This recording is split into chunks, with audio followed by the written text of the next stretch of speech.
Assalamualaikum warahmatullahi wabarakatuh dan salam sejahtera.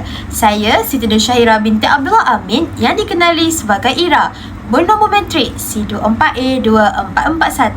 Hari ini saya dan rakan-rakan seberjuangan saya akan membentangkan tentang tajuk podcast dan audio digital. Selamat datang ke podcast Sembang Audio. Dalam episod hari ini, kita akan mengupas satu topik yang sangat dekat dengan kehidupan seharian kita, tetapi jarang kita bincangkan secara mendalam, iaitu podcast dan evolusi audio digital. Kenapa podcast tiba-tiba menjadi satu fenomena? Bagaimana teknologi mengubah cara kita mendengar dan sejauh mana audio boleh menjadi medium kreatif yang luar biasa? Hello semua, saya Ira Slay. Hari ini kita akan menyelami dunia yang semakin hari semakin dekat dengan telinga kita, iaitu podcast dan audio digital. Cuba kita bayangkan, 10 tahun lepas kalau kita nak dengar info, kita tunggu radio atau beli CD. Tapi sekarang, semua di hujung jari. Atau lebih tepat lagi, di dalam telinga kita. Kenapa audio digital, terutamanya podcast, meletup sekarang?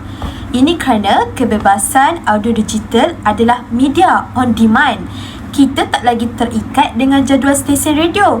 Kalau saya minat pasal pelaburan saham, saya cari podcast saham.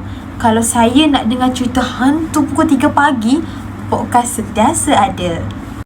Satu lagi faktor adalah kebolehan untuk multitasking.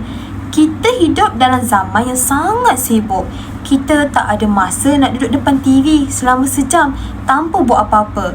Tapi dengan audio, kita boleh belajar sambil memandu dalam jam, sambil lipat kain atau sambil bersenam di gym.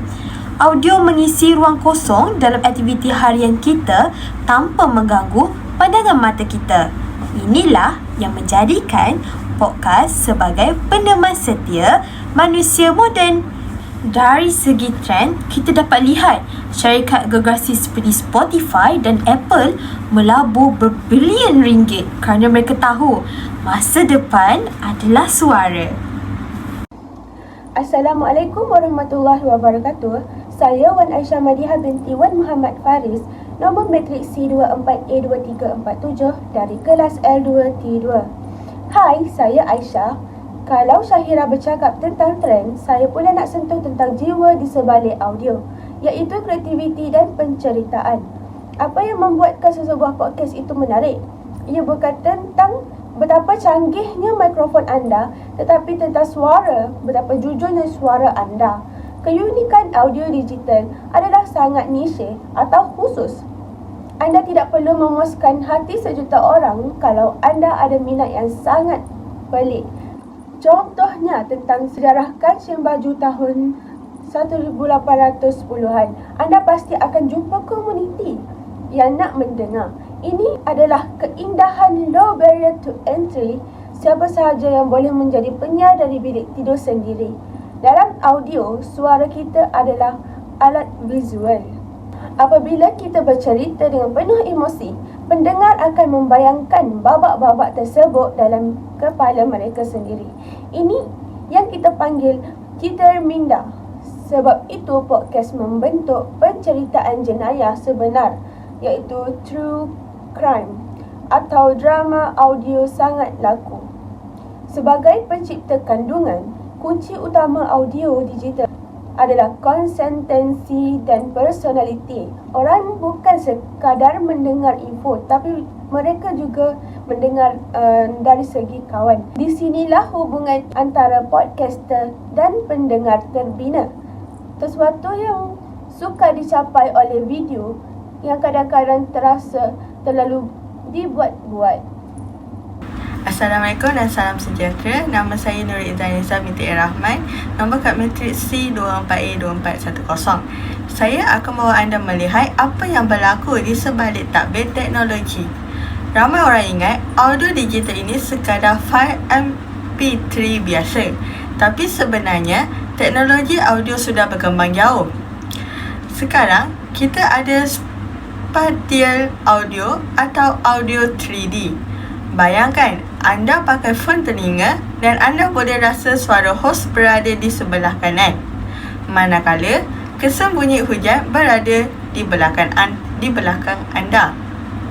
Ia menjadikan pengalaman mendengar sangat realistik. Selain itu, peranan AI atau kecerdasan buatan sangat besar. Sekarang, ada perisian yang boleh dihilangkan bunyi kipas atau lori lalu di depan rumah anda secara automatik semasa rakaman.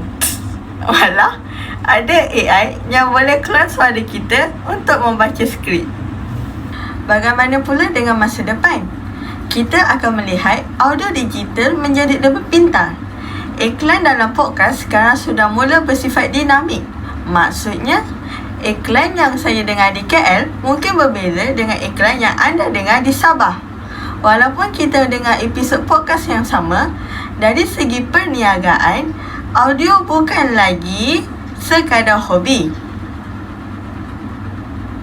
Ia adalah industri yang menjana pendapatan melalui langganan premium dan penajaan berfokus. Masa depan audio adalah integrasi menyeluruh dalam kereta pintar, cermin mata AR dan rumah pintar. Audio akan menjadi skrin baru kita. Itulah tadi perkongsian daripada Syahira, Aisyah dan juga Izzah tentang dunia podcaster dan audio digital yang semakin berkembang pesat. Dapat kita simpulkan bahawa audio bukan sekadar hobi sampingan, tetapi ia adalah masa depan komunikasi manusia yang lebih mendalam, fleksibel dan pintar. Sama ada anda seorang pendengar setia atau baru bercadang untuk memulakan podcast sendiri, ingatlah bahawa suara anda mempunyai kuasa untuk mengubah cara orang berfikir. Terima kasih kerana meluangkan masa 10 minit bersama kami hari ini. Jangan lupa untuk kongsikan episod ini jika anda rasa ia bermanfaat. Saya Wan Aisyah Madiha, mewakili rakan-rakan panelis, ingin mengucapkan terima kasih sehingga kita berjumpa lagi dalam episod akan datang. Teruslah mendengar, teruslah meneroka. Selamat tinggal.